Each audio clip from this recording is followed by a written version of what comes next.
کا حکم تھا اگر کوئی بات کرے تو بات مت کرنا، اپنے بچے کی طرف اشارہ کرو. آج میں خاموشی کا روزہ ہوں. اشارہ کیا اپنے گود والے بچے کی طرف، 1 دن کا بچہ ہے. تو لوگ بول پڑے کہ تو اس کی طرف اشارہ کر رہے. قالوا کیف نکلم من کان فی المہد صبیا، ہم کیسے بات کریں اس سے جو آج گود میں ہے تیرے، آج کا بچہ ہے. قرآن میں ہے جب وہ لوگ بحث کر رہے تھے، قال انی عبد اللہ آتانی الکتاب وجعلنی نبیا. ابھی وہ بحث کر رہے تھے، عیسیٰ علیہ السلام گود سے ہی بول پڑے. کیا بولے؟ بولنے لگے اے لوگوں میں اللہ کا بندہ ہوں، انی عبداللہ، اللہ نے مجھے کتاب عطا کیا ہے، وجعلنی نبیا، اور نبی بنا کر بھیجا ہے، وجعلنی مبارکن اینما کنت، اور جہاں میں رہوں گا برکت کا ذریعہ بنوں گا. اور اللہ تعالیٰ نے مجھے نماز کا اور زکوٰۃ کا حکم دیا ہے، اور میری والدہ کے ساتھ اچھائی کا سلوک کرنے، حسن سلوک کرنے کا حکم دیا ہے. اور پھر آخر میں عیسیٰ علیہ السلام اس جملے پر اپنی بات ختم کرتے ہیں. کون سا جملہ؟ والسلام علی یوم ولدت و یوم اموت و یوم ابعث حیا. سلامتی ہو اس دن پر جس دن میں پیدا ہوا، اور جس دن میرا انتقال ہوگا، اور جس دن مجھے اٹھایا جائے گا. اتنا بات کیا حضرت عیسیٰ علیہ السلام، اور پھر خاموش ہو گئے. یہ معجزہ نہیں تو اور کیا ہے؟ گود کا آج کا بچہ اتنا وسیع انداز میں بول پڑا، تبھی جا کر کے قوم کی زبان چپ ہو گئی کہ یہ جو آیا ہے مریم کی گود میں، یہ کوئی معمولی چیز نہیں ہے. ظاہر سی بات ہے جب رب تبارک و تعالیٰ کسی چیز کو بھیجتا ہے تو نشانیوں کے ساتھ بھیجتا ہے. اب جتنے تھے وہ مان تو گئے کہ بی بی مریم کو کسی نے چھوا نہیں، یہ سچی ہے. اور جب گود کا بچہ بول رہا ہے تو یہ اور سچی بات ہے، یہ محیر العقول چیز ہے، آج تک ہم نے کبھی دیکھا نہیں. عیسیٰ علیہ السلام بولے. پھر اس کے بعد عیسیٰ علیہ السلام کو حضرت بی بی مریم اپنے گھر تو لے گئی. یہاں پر رک کر کے میں ایک بات عرض کرنا چاہوں گا. حضرت عیسیٰ علیہ الصلوۃ والتسلیم نے جو جملہ کہا وہ یہ ہے کہ جس دن میں پیدا ہوا اس دن سلامتی ہو. یعنی نبی جس دن پیدا ہوتے ہیں وہ سلامتی والا دن ہوتا ہے. عیسیٰ علیہ السلام کی پیدائش کا دن سلامتی والا ہے تو 12 ربیع الاول کیوں نہیں سلامتی والا ہے؟ یہ قرآن کا حکم ہے. نبی خود اپنی ولادت کے دن سلام بھیج رہے ہیں، اور امتی اپنے نبی کے پیدائش کے دن پر سلام بھیجے تو یقیناً یہ باعث برکت ہے اور قرآن کے مطابق ہے. اچھا ایک بات اور بھی بتاؤں، بہت کم عمر میں جن کو نبوت دی گئی، یعنی دنیا میں ظاہری طور پر، وہ 3 نبی ہیں. ایک حضرت عیسیٰ علیہ السلام جن کو گود میں ہی پیدائش میں دے دی گئی. دوسرے یحییٰ علیہ السلام جو حضرت بی بی مریم کے ہاں ان کے باپ حضرت زکریا علیہ السلام نے دعا کی تھی تو اللہ ان کو دیا تھا. یحییٰ علیہ السلام بھی پیدا ہوتے ہی نبی ہو گئے تھے، نبوت کے ساتھ دنیا میں آئے. تیسرے حضرت یوسف علیہ السلام جب ان کے بھائیوں نے انہیں کنویں میں ڈالا تھا تب ان کو، یہ چھوٹی عمر میں جن کو نبوت دی گئی وہ 3 انبیاء اکرام ہیں. یہ تو دنیا کی زندگی کے اعتبار سے. لیکن اگر کوئی یہ کہتا ہے کہ ہمارے آقا محمد صلی اللہ علیہ وسلم کو 40 سال کی عمر میں نبوت دی گئی تو یہ جملہ غلط ہے. میرے عزیزو، حضور کو نبوت دی گئی نہیں، نبی ہونے کا اعلان کرنے کا حکم دیا گیا. نبوت کب دی گئی وہ خود رسول سے پوچھو. میرے آقا فرماتے ہیں کنت نبیا وآدم بین الماء والطین، میں تو اس وقت بھی نبی تھا جب آدم علیہ السلام کو ابھی مٹی اور پانی میں گوندا جا رہا تھا. آدم علیہ السلام کا ابھی پتلا بھی نہیں تیار ہوا تھا. حضور فرماتے ہیں میں اس وقت بھی نبی تھا. تو نبی تو میرے آقا صلی اللہ علیہ وسلم پہلے سے تھے. بہرحال صالح علیہ السلام اللہ کے نبی ہیں. ان کی قوم بڑی سرکش کی نافرمان تھی اور پتھروں کی پوجا کرتے تھے اور پتھروں کے گھر بناتے تھے انہیں تراش کر کے. حضرت صالح علیہ السلام نے ان کو اللہ کی طرف بلایا تو وہ نشانی مانگنے لگے، کوئی نشانی بتاؤ کہ تم اللہ کے رسول. تو اس زمانے میں پتھروں کے لیے ان کا بڑا مسئلہ تھا کہ پتھروں کی عبادت بھی ہے، پتھروں کے گھر بھی بناتے تھے. حضرت صالح علیہ السلام نے اپنی قوم کو ایک جگہ جمع کیا اور ایک پتھر کو، پہاڑ کا ایک پتھر ہے، اس پتھر کو حکم دیا تو اللہ تعالیٰ نے اس پتھر کے اندر سے ایک اونٹنی پیدا فرمائی. ناقۃ اللہ، اس کو اللہ کی اونٹنی. اب مجھے بتاؤ کیا یہ عقل تسلیم کرے گی کہ ایک اونٹنی کو پیدا ہونے کے لیے اس کے بھی تو ماں باپ ہونے چاہیے، وہ بھی کسی اونٹنی کی پیٹ سے پیدا ہوگی؟ لیکن اتنا محیر العقول واقعہ کہ پتھر اور اونٹنی کا کیا میل؟ ہاں یہ بھی بات سمجھ میں آ سکتی ہے کہ ہاتھی کے ہتھنی کے پیٹ سے کوئی اونٹنی پیدا ہو گئی، یا کسی جانور کے پیٹ سے کوئی دوسرا جانور پیدا ہو گیا، کچھ قریب تو سمجھ میں آتا ہے، لیکن پتھر کے اندر سے اونٹنی پیدا ہونا یہ سمجھ میں آتا ہے؟ اللہ تبارک و تعالیٰ جب اپنی نشانیاں دکھانا چاہتا ہے تو اسی طرح کی معجزے اپنے نبیوں کو دیتا ہے اور ظاہر کرتا ہے تاکہ لوگ ان اللہ کے نبیوں کی حقانیت کو تسلیم کریں۔ اسی لیے ہم کہتے ہیں کہ پتھروں سے پانی کا جاری ہونا سمجھ میں آتا ہے۔ اگر تم پیاسے ہو، ہم نے کہیں پتھر میں سوراخ کر دیا اور پانی بہنے لگ گیا تو آپ پانی پی لیں گے، ہو سکتا ہے تھوڑا بہت تعجب کریں گے، تھوڑا بہت تعجب کریں گے، ہاں انہوں نے پتھر سے پانی نکال دیا، لیکن دماغ میں تمہاری یہ تو ہے کہ بہت سارے پہاڑوں میں دیکھا ہے ہم نے پتھروں کے بیچ سے پانی بہتا ہے۔ لیکن محمد رسول اللہ صلی اللہ علیہ وسلم کے صحابہ جب پیاسے ہوئے تو پتھر سے میرے آقا نے نہیں، انگلیوں کے بیچ سے پانی جاری کر کے دکھایا۔ سمجھ میں آتی ہے یہ بات؟ پتھر سے نکلنا تو سمجھ میں آتا، انگلیوں سے نکلنا، اور انگلیوں سے میرے عزیزوں پسینہ نہیں کہ 2 بوند 4 بوند نکل گیا ہو پانی اور اس کو جمع کر لیا ہو، بلکہ صحابہ فرماتے ہیں اس وقت مجمع میں 1400 صحابہ تھے اور سارے صحابہ نے پیٹ بھر کر پانی پیا۔ پنجاب رحمت حضور کی انگلیوں سے جو نکلے اس پانی سے سارے صحابہ 1400 صحابہ نے پانی پیا، اپنے مویشیوں کو جانوروں کو پلایا، اپنے برتنوں میں اور اپنے مٹکوں میں سب بھر بھی لیا۔ اور صحابی فرماتے ہیں اس وقت اگر ہم 10,000 بھی ہوتے تو وہ پانی کم نہ ہوتا، اس سے زیادہ کی تعداد بھی ہو۔ یہ جو معجزے ہیں اللہ تبارک و تعالیٰ کے نبیوں کے لیے دیے جاتے ہیں، اور یہ نشانیاں حضرت عیسیٰ علیہ السلام اللہ رب العزت کی کھلی نشانی تھے۔ اب آگے میں بتاتا ہوں، ایک تو ان کی پیدائش کی نشانی ہے، ان کی ولادت کی ایک نشانی ہے، لیکن جب آپ جوان ہوئے اور لوگوں کو اللہ کی طرف بلائے، ایک خدا کی دعوت، اس کے باوجود لوگ نشانیاں پوچھتے رہے کیونکہ وہ یہودیوں کی جماعت میں آئے تھے۔ بنی اسرائیل میں حضرت عیسیٰ علیہ السلام پیدا ہوئے، اس وقت یہودی تھے، اور یہودی نافرمان قوم اکثر نبیوں کو جھٹلایا کرتے، یہاں تک کہ نبیوں کا قتل بھی کرنے میں ان کا بڑا ہاتھ رہا ہے۔ یہودیوں نے تقریباً 10,000 نبیوں کو قتل کیا ہے۔ ہاں، ہم اللہ کے نبیوں، قرآن صاحب کہتا ہے وَيَقْتُلُونَ النَّبِيِّينَ بِغَيْرِ حَقٍّ وَيَقْتُلُونَ الْأَنْبِيَاءَ بِغَيْرِ حَقٍّ، ناحق یہ نبیوں کو قتل کیا کرتے تھے یہ یہودی، کیونکہ ان کی طبیعت کا اگر مسئلہ نہیں ملتا تو نبی کو مار دیتے، ان کو اپنی طبیعت کا مسئلہ چاہیے ہوتا، شریعت ان کو ویسی چاہیے جیسا وہ چاہے۔ انبیاء کرام علیہ السلام کوئی کمپرومائز کرنے کے لیے نہیں آتے، وہ حق کے داعی ہوتے۔ بہرحال حضرت عیسیٰ علیہ السلام جب جوان ہوئے تو آپ کو پھر سے نشانیاں پوچھی گئیں کہ آپ اللہ کے رسول ہیں، آپ اللہ کے نبی ہیں، کوئی نشانی؟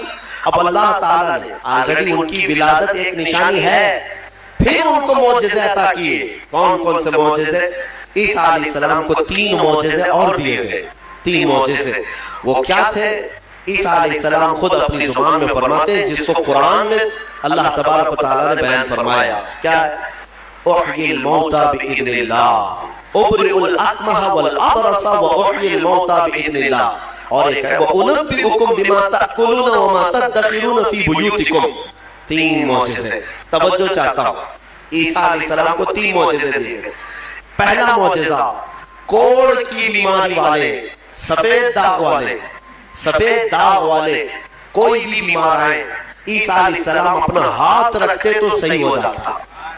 ابرئ الاکمہ والابرص، کوڑ والا، سفید داغ والا، یہ بیمار اگر حضرت عیسیٰ علیہ السلام کے پاس آتا تو آپ اس کو ہاتھ پھیر دیتے تو اس کی بیماری ختم ہو جاتی۔ سبحان اللہ۔ دوسرا معجزہ، وَأُحْيِي الْمَوْتَى بِإِذْنِ اللَّهِ، کہتے ہیں کہ میں مردوں کو اللہ کے حکم سے زندہ کر دیتا ہوں۔ عیسیٰ علیہ السلام فرما رہے ہیں۔ عیسیٰ علیہ السلام کا معجزہ یہ تھا کہ اگر وہ کسی قبر کو ٹھوکر مارتے تو قبر سے مردہ زندہ کھڑا ہو جاتا، کے بعد دوبارہ زندہ کرتے عیسیٰ علیہ السلام۔ کبھی کبھار مٹی کے پرندے بناتے، ان میں پھونک مارتے تو وہ اڑنے لگتے تھے. ہاں، مٹی کے پرندوں کو پھونک مارتے تو وہ اڑنے لگتے زندہ ہو کر. 2 معجزے ہو گئے. تیسرا معجزہ اہم ہے.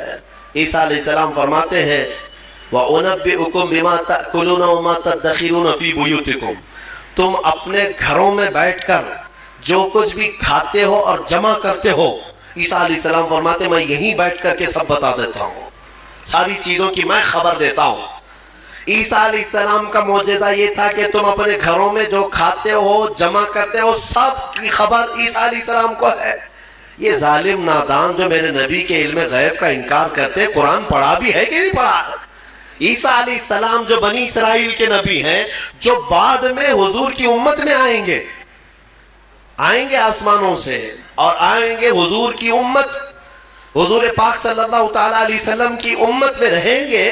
اب اندازہ کرو انہیں اللہ تعالیٰ نے اتنا علم غیب دیا، تو کیا میرے رسول کو غیب کا علم نہیں ہوگا؟ ہمارا تو عقیدہ یہی ہے، ہمارا موقف یہی ہے. میرے آقا مدینے میں ہو کر ہماری مسجد کا بھی ملاحظہ فرما رہے ہیں. ہاں، وہ پوری دنیا کو ایسے دیکھتے ہیں جیسے اپنے ہتھیلی کو دیکھتے ہیں. خود میرے آقا نے فرمایا، مسلم شریف کی حدیث ہے، اللہ کے حبیب فرماتے ہیں ان اللہ زوى لی الارض، اللہ نے پوری روئے زمین کو میرے لیے سمیٹ دیا ہے، اور میں پوری روئے زمین کو ایسے دیکھتا ہوں جیسے ہتھیلی کو دیکھتا ہوں. 3 معجزے ہیں عیسیٰ علیہ السلام کی، یاد رکھیے گا. اب میرا سوال بھی سن لیجئے توجہ کے ساتھ. ایک ہے وہ کوڑ کی بیماری اور برس کی، سفید داغ کی بیماری والے کو ہاتھ رکھتے تو کیا ہو جاتا؟ صحیح ہو جاتا. حاضر ہے آپ کا دماغ؟ بہت اہم چیز. دوسری چیز ہے مرے ہوئے آدمی کو ٹھوکر مار کر زندہ کر دیتے تھے. چلے 2 ہی پر ہم بات کرتے ہیں. یہ بیماریوں سے شفا دینا کس کا کام ہے؟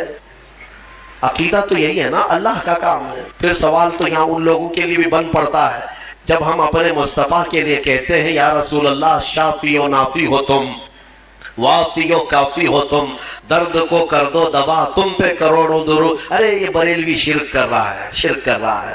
رسول کو کہہ رہا ہے شافی ہیں، رسول کو کہہ رہا ہے کافی ہیں. رسول شفا دیں گے؟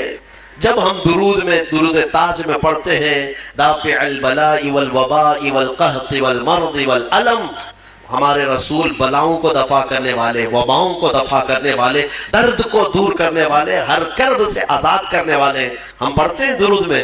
تو اس پر کچھ لوگوں کا پیٹ درد ہوتا ہے اور کہتے ہیں کیسے تم رسول کو کہہ رہے ہو کہ وہ بیماریوں سے دور کرنے والے ہیں، وہ کیسے دور کر سکتے ہیں؟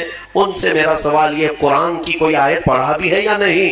عیسیٰ علیہ السلام خود کہہ رہے ہیں کوڑ کی بیماری اور برس کی بیماری والے کو میں ہاتھ رکھ دوں تو صحیح ہو جاتا ہے.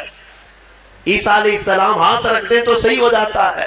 اچھا، اس سے بھی بڑی چیز زندگی دینا اللہ کا کام، موت دینا اللہ کا کام، یہ اللہ تبارک و تعالیٰ کی قدرت میں ہے. اور مرنے کے بعد دوبارہ اٹھانا یہ تو اور بڑی بات ہے، یہ اللہ کی قدرت میں ہے. اور وہ کام عیسیٰ علیہ السلام کہہ رہے ہیں کہ میں مردوں کو زندہ کرتا ہوں.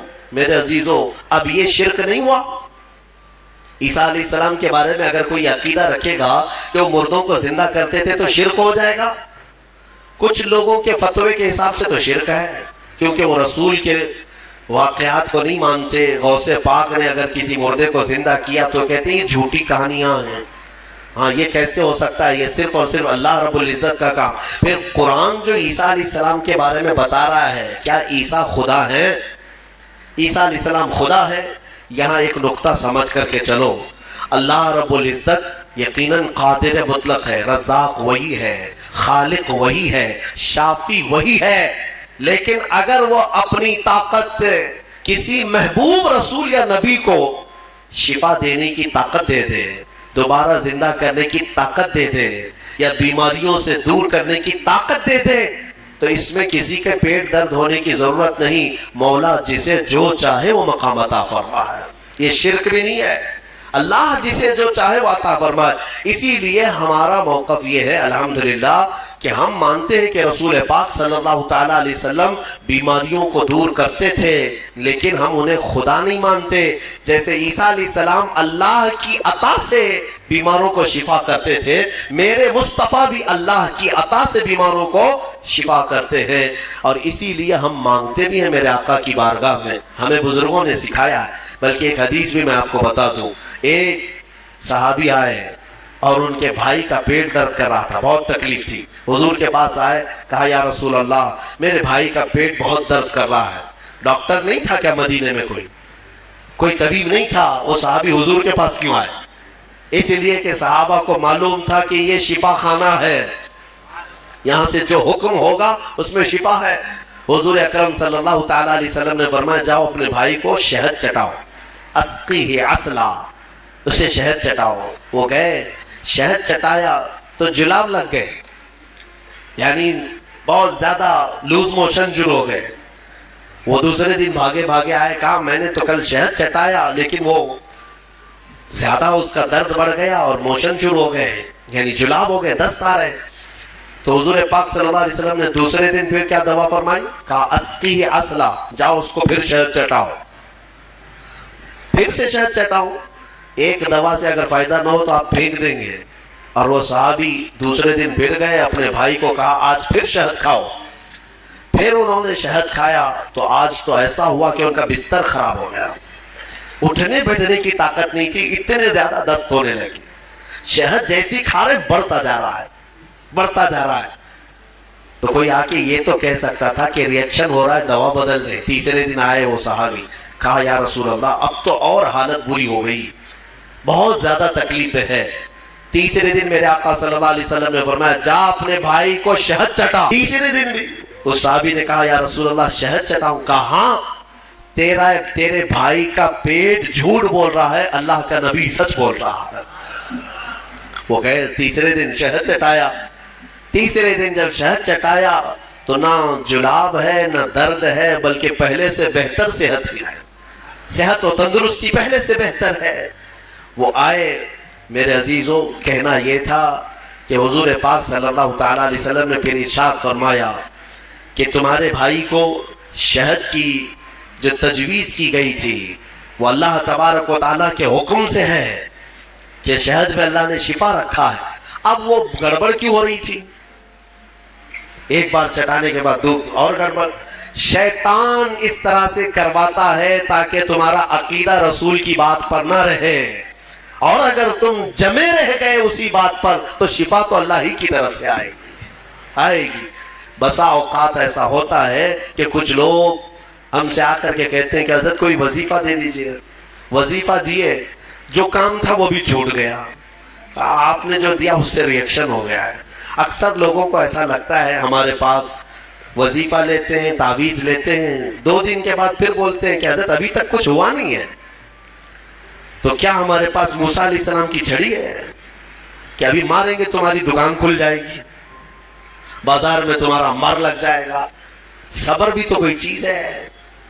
آپ جن چیزوں کو تجویز کیا جاتا ہے علماء ربانیین کی طرف سے احادیث کے ذریعے سے، اس پر صبر ہوگا، اللہ تبارک و تعالیٰ تمہیں آزمائے گا، اور اگر تم کھرے اتر گئے تو انشاءاللہ ساری برکتیں تمہیں اللہ عطا فرمائے گا۔ دوسری ایک صحابی آئی حضور کے پاس، ان کا بیٹا گونگا تھا، بولتا نہیں تھا، 8 سال کا یا 9 سال کا بچہ تھا، پیدائشی، بولتا نہیں۔ حضور کے پاس لائی اور کہا کہ حضور یہ میرا بچہ بولتا نہیں ہے، اسے کچھ فرما دیں، بولنے کی طاقت دینا اللہ کا کام ہے۔ وہ صحابیہ حضور کے پاس کیوں آئی؟ شرک کرنے آئی تھی؟ نعوذ باللہ من ذالک۔ صحابہ کا عقیدہ یہی تھا، بخدا خدا کا یہی ہے در، جو بریلی کے امام نے ہمیں سکھایا ہے، بخدا خدا کا یہی ہے در، نہیں اور کوئی مفر مقر، جو وہاں سے ہو یہی آ کے ہو، جو یہاں نہیں تو وہاں نہیں۔ ہاں وہ آئی اور حضور کے پاس لے آئی۔ حضور پاک صلی اللہ تعالیٰ علیہ وسلم نے ان کو سامنے بٹھایا، بچہ سامنے آیا، رسول کریم صلی اللہ تعالیٰ علیہ وسلم نے اس بچے کا نام لے کر کے کہا کہ قل من انا، اے بچے بول میں کون ہوں۔